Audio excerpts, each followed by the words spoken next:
கைகளும் கால்களும் கட்டப்பட்டு அதை அவிழ்த்தது யார்? நிலைமை மோசமடையும் முன்பு உங்களை காப்பாற்ற வந்தவர் தான் சாயப்பா. அடுத்தடுத்து நடந்த அற்புதங்கள் உங்களுக்கு மிகப்பெரிய வியப்பை கொடுக்கலாம்.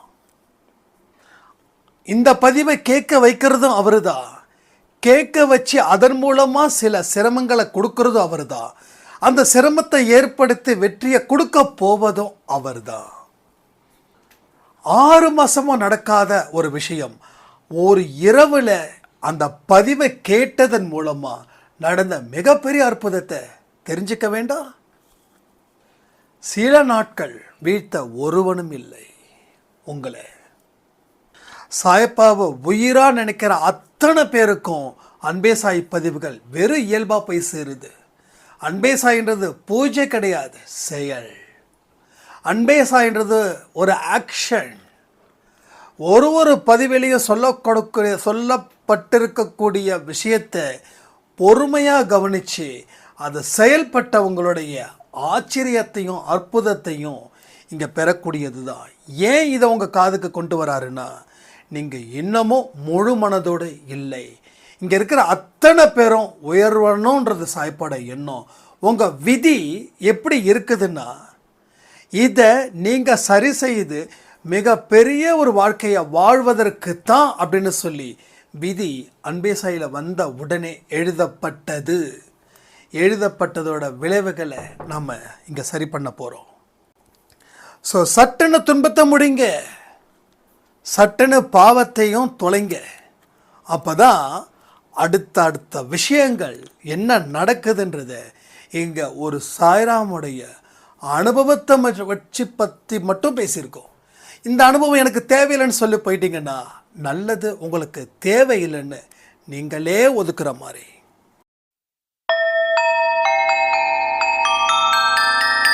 ஓம் சாயிரா சாயிரா, ஓம் சாயிரா சாயிரா, ஓம் சாயிரா சாயிரா, அன்பே சாயிரா, பேரன்பே சாயிரா, அகிலம் தளிக்க ஆத்மா விழிக்க அனுதினம் சாயிரா, எங்கள் அன்பே சாயிரா.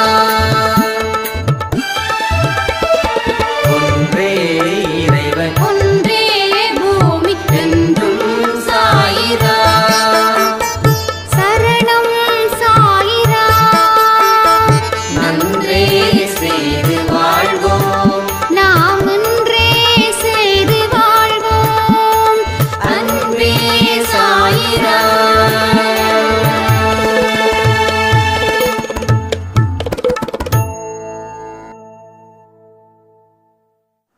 சாயிரா. என் உயிரானவர்களே, அன்பே டிஷர்ட் ஸ்டாக்ஸ் இருக்குது. தேவைப்படுறவங்க 500 ரூபாய் செலுத்தி உங்கள் ஸ்க்ரீன்ஷாட் எடுத்து என்னோடய வாட்ஸ்அப் நம்பருக்கு அனுப்பிட்டிங்கன்னா உங்களுக்கு வித்தின் எ வீக்குள்ளே அது டெலிவரி ஆகிடும். ஸோ தேவைப்படுறவங்க நிச்சயமாக வாங்கலாம். இல்லை எங்கிட்ட கையில் காசு இல்லை அப்படின்னு சொல்கிறவங்களும் நீங்கள் தாராளமாக அனுப்புங்க, உங்கள் அட்ரஸ் அனுப்புங்க, நான் சென்ட் பண்ணுறேன். ரெண்டாவது, எந்த ஒரு விஷயமா இருந்தாலும் சரி, எந்த ஒரு விஷயமா இருக்கட்டும், நம்ம அன்பே சாயில சொல்லக்கூடிய விஷயங்களை நீங்கள் மற்றவங்களுக்கும் அதை ஷேர் பண்ணுங்கள். ஏன்னா இதன் மூலமாக கிடைக்கக்கூடிய பலன்களை நீங்கள் 100% பெறுவீர்கள். ஏன்னா கடவுளை பற்றி ஒருத்தவங்க சொல்லி அதை நம்ம இன்னொருத்தவங்களுக்கு தெரியப்படுத்துகிறோம் அப்படின்னும்போது அவங்களோட வாழ்க்கையில் அந்த பதிவு மாறிச்சுன்னா அது உங்கள் பாவத்தை குறைக்கும்ன்ற நல்ல எண்ணத்தின் அடிப்படையில் இதை நான் சொல்கிறேன். இதை விருப்பம் இருக்கிறவங்க செய்யுங்க, விருப்பம் இல்லைன்னா பரவாயில்ல, ஒன்றும் பிரச்சனை இல்லை. ஒரு 1 வீக் முன்னாடி ஒரு பதிவு ஒன்று கொடுத்துருந்தோம். என்ன தெரியுமா? உங்கள் கை கால்கள் கட்டப்பட்டு உள்ளது. அந்த பதிவு பெரிய அளவில் ரீச் ஆச்சு. ஏன்னா நிறைய பேருக்கு அது போய் சேர்ந்துருக்குது. அந்த பதிவோட தாக்கம் இப்போ வரைக்கும் இருக்குது. ஒவ்வொரு பதிவிலையும் ஒரு அற்புதங்கள் மட்டும் இல்லை, பல அற்புதங்களை சாய்ப்பா இங்கே பல சாய்ராமுக்கு நடத்திட்டு இருக்காங்க. அப்படிப்பட்ட சில சாய்ராம்ஸோடைய எக்ஸ்பீரியன்ஸை தான் அந்த ஆடியோவுக்கே ஒரு ரிவ்யூ கொடுக்குற மாதிரி, புரிஞ்சுக்கோங்க, அந்த ஆடியோவுக்கே ஒரு ரிவ்யூ, ஒரு மூவிக்கு ஒரு ரிவ்யூ கொடுக்குற மாதிரி ஒரு ஆடியோவுக்கு ஒரு ரிவ்யூ. அந்த ஒரு ஆடியோவை அந்த சாய்ராம் வந்து 2 தடவை கேட்டிருக்காங்க. என்னமோ ஒரு விஷயம் இருக்குது. முதல் தடவை கேட்கும்போது மேலோட்டமாக கேட்டேன், 2வது தடவை கேட்கும்போது டீப்பாக கேட்டேன்.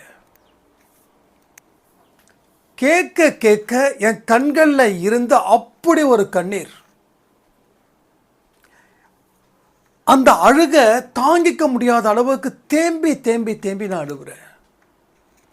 என்னடா இது, அவங்க அன்பே சாய்க்க புதுசு, இவர் இந்த மாதிரி சொல்லி நம்ம அழ வைக்கிறாரு, இது ஒரு மோட்டிவேஷனல் மாதிரியான்னு தெரியலையே. ஏன்னா நம்ம குடும்பத்தில் இருக்கிறவங்களுக்கு தெரியும், புதுசாக ஒரு சொந்தம் வந்திருக்காங்கன்னா அவங்களுக்கு கொஞ்சம் ஒரு மாதிரி டிசப்பாயிண்ட் ஆகும்ல. ஏன்னா எல்லாருமே என்ன சொல்லுவாங்க, உன்னுடைய கண்ணீர் துடைக்கப்படும், உன் அழுகுரல் சத்தத்தை கேட்டு ஓடோடி வந்தேன் அப்படின்னு சொல்லும்போது அது கொஞ்சம் இதமாக இருக்கும் மனசுக்கு. ரைட், நான் தப்பு சொல்லலை. அப்படியும் இருக்கணும், இப்படியும் இருக்கணும், ஆக்ஷன் படமும் இருக்கணும், ஃபேமிலி படமும் இருக்கணும், காமெடி படமும் இருக்கணும், சில வயசு பசங்களுக்கு காதல் படமும் இருக்கணும். அப்போ நம்ம அன்பே சாயில பொறுத்த வரைக்கும் அதையும் ஒருத்தங்க சொன்னாங்க, இது ஃபுல் அண்ட் ஃபுல் ஆக்ஷன் மூவிங்க.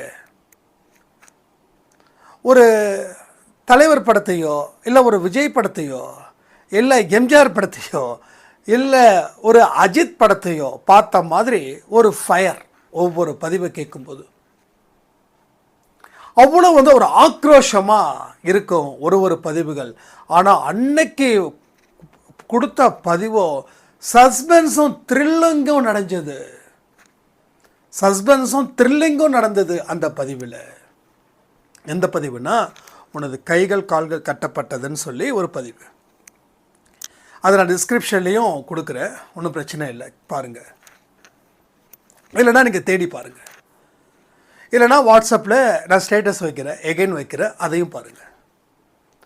அப்போ இது மாதிரி பல விஷயங்கள் அந்த பதிவில் நடந்திருக்குது. ஒரு 4-5 சாய்ராமுடைய அந்த எக்ஸ்பீரியன்ஸை மட்டும் பார்த்துலாம். ஏன்னா யாராவது பார்க்காம இருந்தீங்களானோ இல்லை மற்றவங்களுக்கு இந்த பதிவை கொண்டு போய் சேர்க்கிறதோ உங்கள் பொறுப்பாக கூட இருக்கலாம் இல்லையா. அதுக்காக அந்த சாய்ராம் வந்து அழுதாங்கன்னு சொன்னல, அவங்க வந்து மறுபடியும் பயபக்தியோட, கடவுளே நான் இந்த மாதிரி பதிவுகளை கேட்கக்கூடாது, தயவு செய்து நீங்கள் வந்து இப்படிலாம் வந்து பண்ணக்கூடாது அப்படின்னு பயந்துட்டாங்க சட்டுன்னு. அதுக்கப்புறம் தூங்கி இருக்கிறாங்க. திடீர்னு வந்து நைட்டு ஒரு 12-1 மணிக்கு கைகள் கால்கள் கட்டப்பட்ட நிலையில் ஒரு கனவு. அந்த கனவை பார்த்துட்டு என்னால் முடியல முடியல முடியல முடியலன்னு சாயப்பான்னு சொல்லி கூப்பிட்றாங்க, சாயப்பான்னு சொல்லி. அவங்க சொல்கிறாங்க, ஒரு தடவை தான் அந்த பாட்டை கேட்ட அன்பே சாய் சாங்கு. அந்த சாங்கு அந்த கைகளும் கால்களும் கட்டப்பட்ட நிலையில் இருக்கும்போது என்னுடைய மனசில் அது ஒலிக்குது, அன்பே சாயிராம் அப்படின்ற மாதிரி அந்த மனசில் ஒலிக்குது.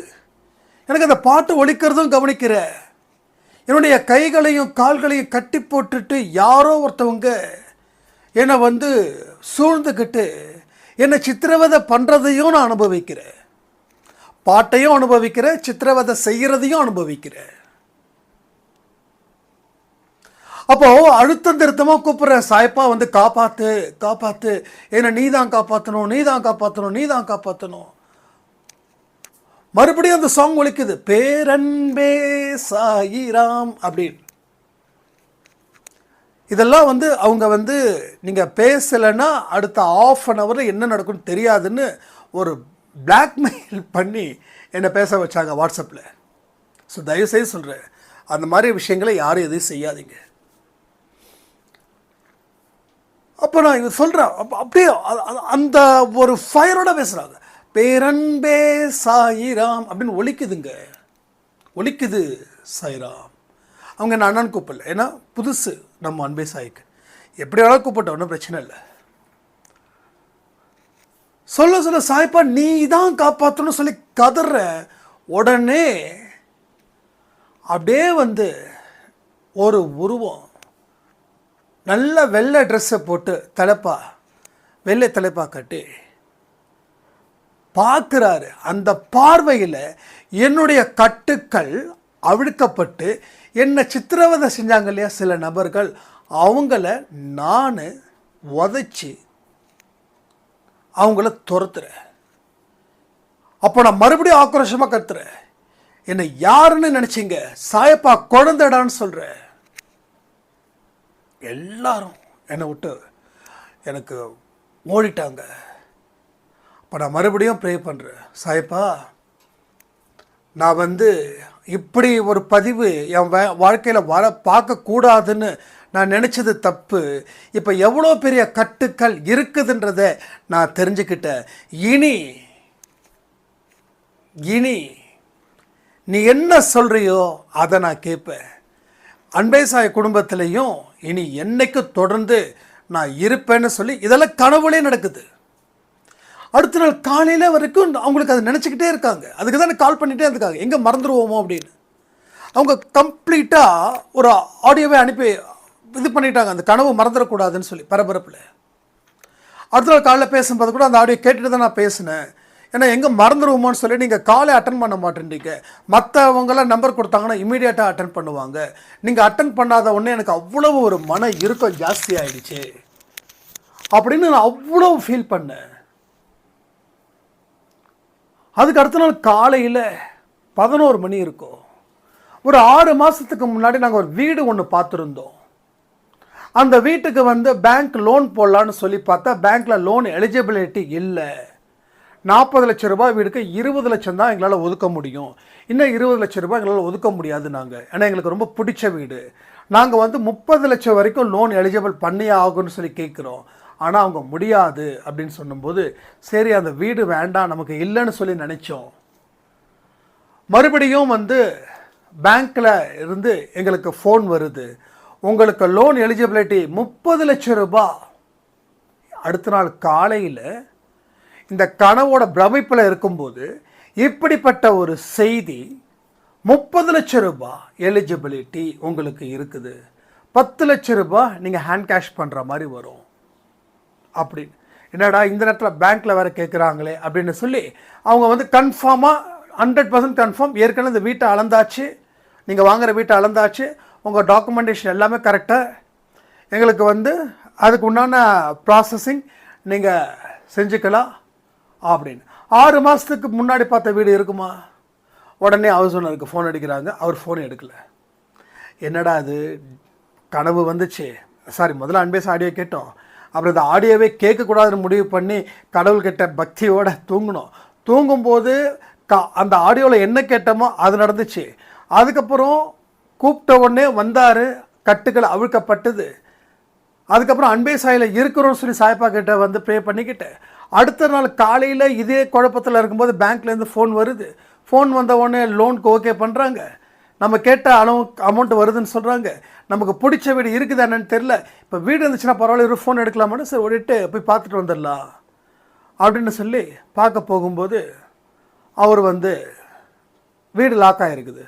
உடனே பக்கத்தில் வந்து கேட்டதுக்கு அவங்க வந்து ஊருக்கு போயிருக்காங்க, இன்றைக்கி இன்னொரு கொஞ்ச நேரத்தில் வரேனாங்க, இப்போ தான் ஃபோன் பண்ணாங்க, இந்த வந்துக்கிட்டே இருக்கிறேன்னு சொல்லி ட்ராவலிங்கில் இருப்பாங்க இருக்குது, நீங்கள் வீட்டுக்கு வாங்க உட்காருங்க. அங்கே போனால் நம்ம அன்பே சாயோட ஃபோட்டோ. யார்? அந்த பக்கத்து வீட்டுக்கு போய் அங்கே போய் உக்காந்தா நம்ம அன்பே சாயோட ஃபோட்டோ. என்னங்க இதுன்னு கேட்டேன். நாங்கள் இந்த மாதிரி அன்பே சாயின்னு ஒரு யூடியூப் சேனலில் ஒரு அண்ணா பேசுவார், அதனால் நாங்கள் எல்லாமே அந்த ஒரு ஃபேமிலி, யாரெல்லாம் அந்த யூடியூப் சேனலை பார்க்குறாங்களோ நாங்களாம் ஒரு ஃபேமிலி மாதிரி, அதனால் வீட்டுக்கு முன்னாடியும் வீட்டுக்கு பின்னாடியும் இது பண்ணியிருப்போம். டிஷர்ட்லாம் கூட வந்து இருக்குது அவங்கக்கிட்ட அப்படின்னு. அந்த அம்மாவுக்கு ஒன்றுமே புரியல, வெளுத்து போகிறாங்க அந்த அம்மா. சொல்கிறாங்க இதெல்லாம் அவங்க சொன்னது, வெளுத்து போயிட்ட, எனக்கு அப்படியே தலையே சுற்றிடுச்சு, ஒரே நாளில் ஒரே நைட்டில் இப்படியா அப்படின்னு சொல்லிட்டு. இதுதான் இன்னும் ஒரு பிக்கஸ்ட்டு ஒரு பிளே. இவர் இந்த மாதிரி ஒன்று இருக்குதுன்றத பக்கத்தில் இருக்கிறாரு. இப்போ நீங்கள் வீடு பேசுனீங்கல்ல, அவர் தான் எங்களுக்கே சொன்னார், இது மாதிரி நீ கேளுமா, அவனுக்கு பிரச்சனைலாம் இருக்காது, சால்வ் ஆகும், பிரச்சனை தீர்றதுக்கு சொல்ல மாட்டார், பிரச்சனையை சமாளிக்கிறதுக்கு உண்டான விஷயங்கள் தான், நல்ல மனுஷன், நல்லா பேசுகிறாரு. நான் கூட வயசு ஒரு 80-90 இருக்குன்னு நினைக்கிறேன். பார்த்தா மனுஷன் டிஷர்ட்டையும் கண்ணாடியும் போட்டுக்கிட்டு ஸ்டில் கொடுக்குறாரு. நான் அவரோட பையனாக இருக்கும் இல்லை அவரோட பேரனாக இருக்கும்னு நினச்சேன். யார் சாய்ராம், நீ இது யார் சாய்ராம் இது அப்படின்னு கேட்டதுக்கு நான் தான் சாய்ராம் சொல்கிறாரு. எனக்கே ஷாக் ஆகிடுச்சு. அப்படி இன்னமும் நமக்கு அதிர்ச்சி தாங்க முடியல. என்னடா அது ஒன்றுமே புரியல, நம்ம இங்கே தான் இருக்கோமா இல்லை வேறு எங்கேயாவது பறக்கிறோமா அப்படின்னு. அதாவது அந்த வீடை வாங்குறவங்க தான் பக்கத்து வீட்டுக்காரங்க சொல்லியிருக்காங்க, நீங்களும் இவங்க 2 பேரும் ஒரே குடும்பம், பல வருஷமாக ஒன்றா பக்கத்தில் இருக்கிறாங்க, ஓகே. இப்போ அவருக்கு பெரியவருக்கு என்ன அப்படின்னா, இதெல்லாத்தையும் முடிச்சுட்டு ஃபாரினில் போய் செட்டில் ஆகணும்னு சொல்லி அவரோட ஐடியா. ஏன்னா இப்போ வயசானவங்க மட்டும்தான் இங்கே இருக்கிறாங்களே அப்படி, அதனால தான் இந்த வீடை கொடுக்குற மாதிரி ஐடியா. நமக்கு அதிர்ஷ்டம் தாங்க முடியல. உடனே இந்த அம்மா சட்டு புட்டு எல்லா விஷயத்தையும் சொல்கிறாங்க.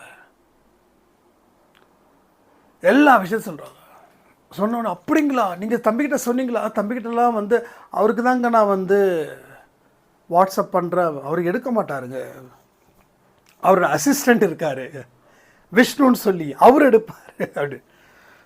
இல்லைங்க, அவரும் அவரோட நம்பர் எனக்கு தெரியாதுங்க. இல்லைங்க, இந்த நம்பருக்கு தான் அவர் எடுப்பாருங்க அப்படி. சரி விடுங்க, கவலைப்படாதீங்க அப்படி. இன்னும் இந்த அம்மாவுக்கு ரொம்ப இதாகிடுச்சு, என்னடா அது. அப்போ அங்கேருந்து கால் அடிக்கிறாங்க, அந்த அம்மாவும் கால் அடிக்கிறாங்க. இப்படி போயிட்டு இருக்கும்போது கடைசியில் அவங்க வராங்க. ஒரு 1 hour ஆகிடுச்சு. அவங்க பெரியவர் வராங்க. வந்த உடனே இவங்களுக்கு ஒன்றுமே புரியல, சாயப்பாவே வந்த மாதிரி ஆயிடுச்சு. எங்கே அந்த பக்கத்து வீடு இது மாதிரி நாங்கள் ஏற்கனவே 6 மாதத்துக்கு முன்னாடி வீடு பார்த்துட்டு போனோம், தெரியுங்களா? தெரியலம்மா, நிறைய பேர் வராங்க போகிறாங்க அப்படி. சரி கொடுத்துட்டிங்களா? இல்லைம்மா கொடுக்கல, உனக்கு மனசே கேட்கல, அதனால தான் நான் சாய்ப்பாட்டை போய் கேட்டு வந்தேன். சீக்கிரமாக இதை டீலிங் முடிச்சிட்டா நம்ம பாட்டுக்கும் ஃபாரினுக்கு போயிடலாமே, மறுபடியும் எப்படி வர்றது, யாரை நம்பி ஒப்படைக்கிறது அப்படின்னு இருந்தேன். இப்போ நீங்கள் எனக்கு கொடுக்குறீங்களா? தாராளமாக கொடுக்குறம்மா அப்படின்னு. உடனே தான் பக்கத்துக்கார வீட்டுக்காரம்மா, இவங்க அன்பே சாயில் இப்படி நடந்த உடனே ஸ்பாட்டில் 5 லட்சம் ரூபாய் டிஸ்கவுண்ட், 5 லட்சம் ரூபாய் டிஸ்கவுண்ட். அவ்வளோதானம்மா, என் குடும்பத்துக்கு கொடுக்குறம்மா, நான் ஃப்ரீயாக கூட கொடுத்துருவோம்மா, ஆனால் என் பையன் விடமாட்டான், இல்லாட்டி நான் கொடுத்துருவேன் அப்படின்னு. ஸோ எப்பேற்பட்ட ஒரு மிராக்கள் எப்படி நடந்திருக்குது, எப்படிலாம் அவர் சேர்த்துருக்காருன்றதை நீங்கள் நினச்சி பாருங்கள். அதுக்கு தான் அந்த அம்மா அத்தனை கால் பண்ணாங்க. இப்போ என்னென்னா, அவர்கிட்டயே பேசியாச்சு, பக்கத்து வீட்டுக்கார அம்மாக்கிட்டே பேசியாச்சு, அந்த பெரியவர்கிட்டையும் பேசியாச்சு. அவ்வளோ சந்தோஷம் நமக்கு. ஏன்னா நம்ம அடிக்கடி சொல்லக்கூடிய ஒரே விஷயம் என்னென்னா, ஒத்துமையாக இருக்கணும், எல்லாரும் வாழ்க்கையில் வெற்றி பெறணும். இப்போ இவருக்கும் தன்னுடைய குடும்பத்திலேயே அந்த வீடு கொடுத்த மாதிரி சந்தோஷம். இப்போது அந்த அம்மா, பக்கத்து வீட்டுக்கார அம்மாவுக்கு இந்த அம்மா போயிடுச்சுன்னா என்னடா பண்ணுறது தெரியலன்னா, இப்போ நம்ம இப்போ புதுசாக போய் சேர்றவங்களும் அன்பே சாயில் சொல்லவே வேண்டாம். இனி அந்த இவ்வளோ பெரிய மிராக்கள் நடந்ததுக்கப்புறம் நம்ம அன்பே சாயை மறக்கிறதுக்கு வாய்ப்பே கிடையாது. வேண்டான்னு சொல்லி மறுபடியும் சாய்ப்பா என்ன வேண்டான்னு சொல்கிறேன்னு கனவை ஏற்படுத்தி அந்த கட்டுகளை அவிழ்த்து விட்டு மறுபடியும் இந்த மாதிரியான விஷயங்கள் நடந்து எல்லாம் பர்ஃபெக்ட். எப்பேற்பட்ட விஷயங்கள் நடக்குதுன்றது கொஞ்சம் யோசித்து திங்க் பண்ணி பாருங்கள். ஸோ பெரிய பெரிய பெரிய விஷயங்கள்லாம் இப்படி தான் நடக்குது. நம்ம எதை வேண்டான்னு சொல்கிறோமோ, எதை பயப்படுறோமோ, அது உண்மையிலேயே அது நமக்கு தேவையில்லையான்னு பார்த்தா பயம் கூட வாழ்க்கையில் உயர்த்துவதற்காகத்தான். ஸோ இது ஒரு மிராக்கள். இன்னொரு மிராக்கள், உண்மையிலே அடுத்த நாள் காலையில் ஒருத்தவங்களுக்கு கை காலெல்லாம் வலி, பல வருஷமான வலியா, அந்த பதிவை கேட்டு தூங்கிட்டாங்க. அடுத்த நாள் காலையில் எழுந்திருக்கும் போது இந்த மூட்டு வலி, கை வலி, கால் வலி, எல்லா வலியும் இல்லை.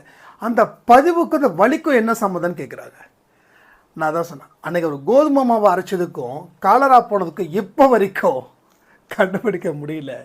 ஸோ ஏதோ ஒரு விஷயம் வந்துச்சா, நடந்துச்சா, ஒரு பெரிய நன்றியை சொல்லிவிட்டு நீங்கள் பாட்டுக்கு உங்கள் வேலையை பாருங்கள். ஸோ இன்னும் சில பேருக்கு எனக்கு துன்பங்கள் இல்லாத ஒரு வாழ்க்கை எனக்கு நிச்சயமாக கிடைக்குன்ற நம்பிக்கை அந்த பதிவின் மூலமாக நான் பெறப்பட்டது. ஸோ துன்பங்கள் இல்லாத பெரு வாழ்க்கை அந்த பதிவின் மூலமாக எனக்கு பெறப்பட்டதுன்றதை நான் இப்போ அடித்து சொல்கிறேன். கொஞ்ச நாளில் நான் வாழ்க்கையை ஜெயிப்பேன், மாற்றி போடுவேன். அப்போது ஒரு பதிவு, ஒரு டைட்டில், அதெல்லாம் பேஸ் பண்ணி இல்லாமல் உள்ள களத்தில் இறங்குங்க. என்னடா இது, மறுபடியும் சொல்கிறேன், இந்த வியூஸ் போகணும் அப்படின்ற ஒரு விஷயமே எனக்கு இங்கே சத்தியமாக இல்லை. ஏன்னா சாயப்பா எனக்கு அழகான அற்புதமான ஒரு தொழிலை கொடுத்துருக்காரு, அதை ஆசீர்வதிச்சிருக்காரு. நான் முழு நேரம் யூடியூபர்னா நான் கவலைப்படணும், ஐயோ வருமானம் கம்மியாக இருக்குது, வியூஸ் கம்மியாக இருக்குதுன்னு. என்னுடைய எக்ஸஸ் அமௌண்ட் எல்லாமே நான் பெருமையாக சொல்கிறேன்னு நினச்சாலும் பரவாயில்ல. ஏன்னா உங்களுடைய எக்ஸஸ் அமௌண்ட்டும் உங்களுக்கு இதுக்கு நீங்கள் பயன்படுத்துங்க. முகம் தெரியாத மனிதர்களுக்கு உதவிகள் செய்யுங்க. முகம் தெரியாத மனிதர்களுக்கு உதவிகள் செய்யுங்கள். அப்படி தான் இருக்கணும். இப்போ டிஷர்ட் நம்ம பண்ணுறோம், எத்தனையோ பேருக்கு காசு இல்லை. தம்பி காசு அப்புறம் தரேன் தம்பி, நீங்கள் அப்புறமே தர வேண்டாம், நீங்கள் அட்ரஸை கொடுங்க, நான் அனுப்புகிறேன். எனக்கு டிஷர்ட்டில் வியாபாரத்தை பார்க்கணுன்னு நினச்சேன்னா ப்ராமிஸ், அப்படி வியாபாரத்தை பார்த்துருந்தா அந்த அன்பேசாய் டிஷர்ட் தான் போட முடியுமா? சிவனை பற்றி போடலாம். ஏன் இந்த இப்போ எலெக்ஷன் வரப்போகுது, ஸ்டாலின் ஐயாவை பற்றி, சீமான், எடப்பாடி, அண்ணாமலை, இவங்களோட டிஷர்ட்டை போட்டு ஆஃபீஸில் வச்சு சேல் பண்ண தெரியாதா? என்னுடைய தொழில் வேறு. பட் மற்றதெல்லாம் எனக்கு வரக்கூடிய செலவுக்கு காசு வந்தால் போதும்னு நினைக்கிறேன். ஒரு டிஷர்ட், ஒரு கொரியர், ப்ளஸ் அந்த ஃபோட்டோ, லேமினேஷன்ஸ், இதெல்லாம் என்ன செலவு இருக்குதோ அந்த செலவை அதுக்கு உண்டானதை தான் நான் சார்ஜ் பண்ணுறேன். அதில் ஏழைங்க வாங்க முடியல அப்படின்னா ஒன்றும் பிரச்சனையே கிடையாது, தைரியமாக கேளுங்க. நம்மளால் இருக்குது, நம்ம செய்வோம். காசு இருக்கிறவங்களுக்கு, காசு இல்லாதவங்களுக்கு அந்த மாதிரி கேவலமாக இல்லை. உங்கள்கிட்ட இருந்தால் நீங்கள் கொடுங்க, அதில் 5-10 என்ன வருதோ அதை நம்ம டொனேட் பண்ணுறோம், அவ்வளோதான். இன்னும் ஒரு சாய்ராம் சொல்லணும், அவங்க ரொம்ப சூப்பர், என் மனசை ரொம்ப தொட்டாங்க. எனக்கு டிஷர்ட் வேண்டாம், நான் இங்கே இருக்கேன், அதனால் நான் காசாக கொடுக்குறேன், நீங்கள் இல்லாதவங்களுக்கு கொடுத்துருங்க. அது எப்படின்னா அது எனக்கு ஒன்றுமே புரியல. நாம் என்ன நினைக்கிறோமோ அதுவே நம்ம அன்பேசாய் குடும்பம்னு நினைக்குது. இதை நான் உங்கள்கிட்ட சொல்லியிருந்தா, இல்லைங்க நீங்கள் நிறைய காசு அனுப்புங்க, நீங்கள் ஃபாரினில் நிறைய பேர் இருக்கீங்க, இப்போ கூட நான் இன்டைரக்டாக கேட்குறேன்னு தயவு செய்து நினச்சிக்காதீங்க. சாய்ப்பா மேலே ப்ராமிஸ், எதாக இருந்தாலும் மனசை விட்டு கேட்குறது தான் எனக்கு பிடிக்கும். இந்த இன்டைரக்டாக வாழைப்பழத்தில் ஊசி ஏற்றுறக்கு அதெல்லாம் நமக்கு தெரியாது. வெளிப்படையாக இருக்கணும், அவ்வளோதான். வெளிப்படை, தட்ஸ் ஆல். ஏன்னா இன்றைக்கி பலர் பல விதத்தில் பேசி பலதாக ஏமாத்துறதுக்கு தயாராக இருக்காங்க. நமக்கு அப்படிலாம் தேவையே கிடையாது. அப்போ நம்ம நினச்சோம், காசு இருக்கிறவங்களுக்கு ஓகே, காசு இல்லாதவங்களுக்கு என்ன பண்ணுறது? கொடுக்காமல் இருக்க முடியுமா? யாரையும் வெறுங்கையா நம்ம சாயப்பா அனுப்ப போவது இல்லை. ஆனால் சாயப்பா மாதிரி நம்ம அந்த சக்தி பறிச்சவன் இல்லை. நம்ம சக்திக்கு உட்பட்டு இருந்துச்சுன்னா கொடுப்போம், இல்லைன்னா கொஞ்சம் வெயிட் பண்ணுங்கம்மான்னு சொல்லி பண்ணுவோம், அவ்வளோதான். அப்போ நாம் நினச்சோம் அதே மாதிரி அன்பேசாய் குடும்பத்தில் ஒரு சாய்ராம் எனக்கு டிஷர்ட் வேண்டாம், நான் காசு கொடுக்குறேன், இல்லாத ஏழைங்களுக்கு நீங்கள் அதை கொடுங்க. ரொம்ப ஹாப்பியாக இருந்தது, ரொம்ப சந்தோஷமாக இருந்தது. ஸோ நிறைய விஷயங்கள் நம்ம இப்படி போய் கொடுக்குறோம் பாருங்கள். அந்த கொடுக்கும்போது எந்த பிரதிபலனும் எதிர்பார்க்காம கொடுக்குறாங்கன்னா எவ்வளவு பெரிய ஒரு மிராக்கிள், எவ்வளோ பெரிய மிராக்கிள். அதே மாதிரி அன்பேசாயில் தொடர்ந்து திரும்பவும் சொல்ல, இன்டைரக்டாக சொல்ல நினைக்க வேண்டாம், சத்தியமாக அப்படி கிடையாது. அப்படிப்பட்ட எண்ணங்கள் நமக்கு இல்லை. ஒருத்தவங்க சாயிரம் ஃபாரினில் இருக்காங்க, எவ்ரி மந்த் 5,000 rupees, ஒவ்வொரு மாதமும் 5,000 ரூபாய். அவங்க நேம் நான் சொல்ல மாட்டேன், என்ன நேம் சொன்னால் அது அவங்கள விளம்பரப்ப அவங்களுக்காக நீங்கள் ப்ரே பண்ணுங்கள்.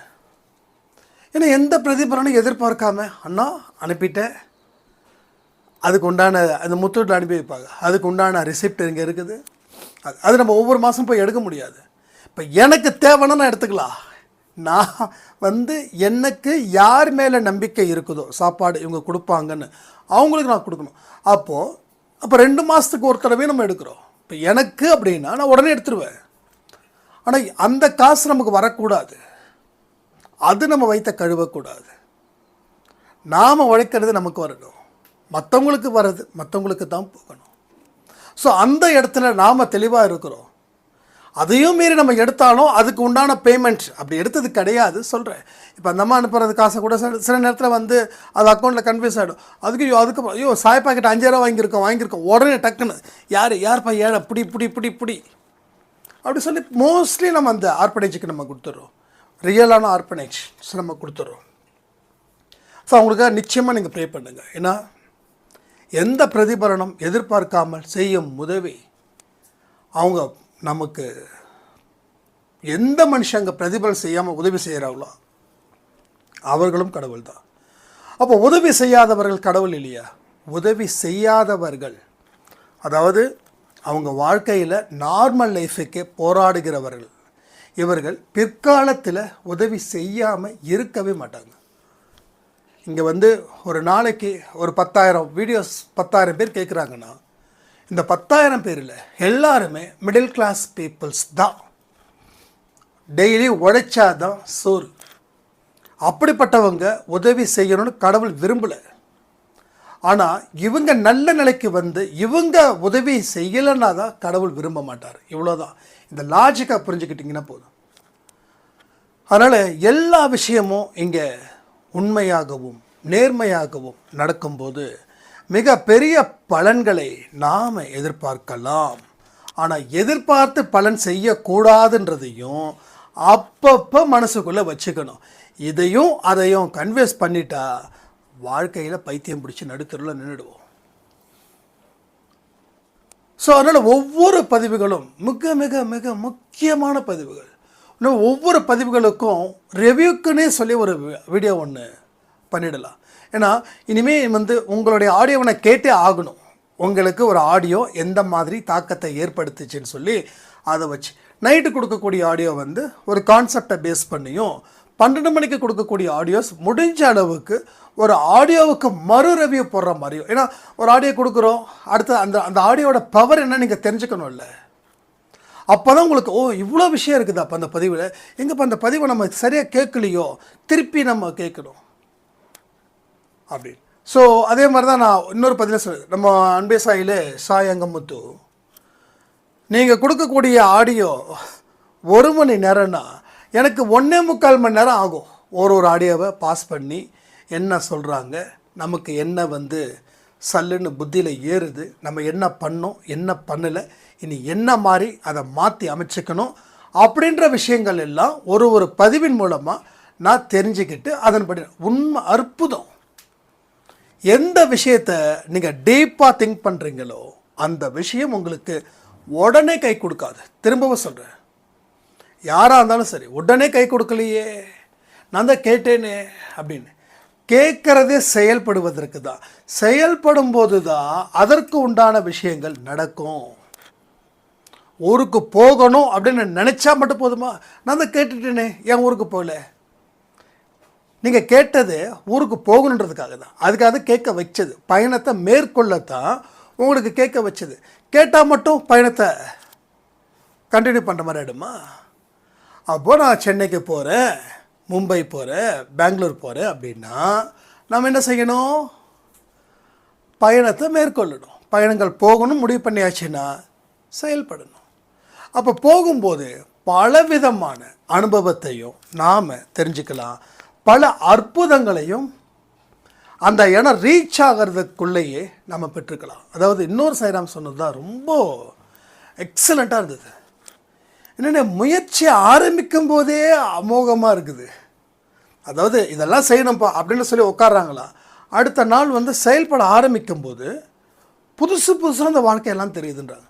என் கூட இருக்கிறவங்க தான் எல்லாருமே நம்பிக்கை துரோகிங்க தான். ஆனால் இவங்கெல்லாம் வந்து இப்போ நம்பிக்கையானவர்களாக மாறுதுன்னா அப்போ தான் எனக்கு புரியுது, அந்த பதிவு எனக்குள்ள நம்பிக்கையை ஏற்படுத்தி அதை மற்றவங்க கிட்டையும் அதே பாசிட்டிவிட்டியை கொண்டு போய் சேர்க்குதுன்றது ஏன் நான் புரிஞ்சுக்கிட்டேன்டா. ஸோ எக்ஸலண்ட்டான வேர்ட்ஸ் இது, எக்ஸலண்ட். ஏன்னா இப்படி தான் ஒரு விஷயங்களும் இங்கே நடக்குதுன்றதை நீங்கள் மறக்காதீங்க. ஸோ வாழ்க்கையில் பலவிதமான கஷ்டங்கள் நஷ்டங்கள் உங்களுக்கு வரலாம். ஆனால் எல்லாத்தையும் உங்களால் அன்பே சாய் ஆடியோ பதிவை கேட்டு செயல்படுவதன் மூலமாக 100% அது மிக பெரிய வெற்றியை பெறுன்னு சொல்லி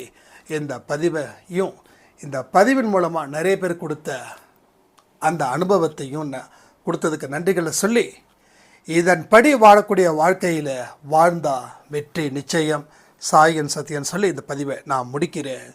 ஜெய் சாய்ராம்.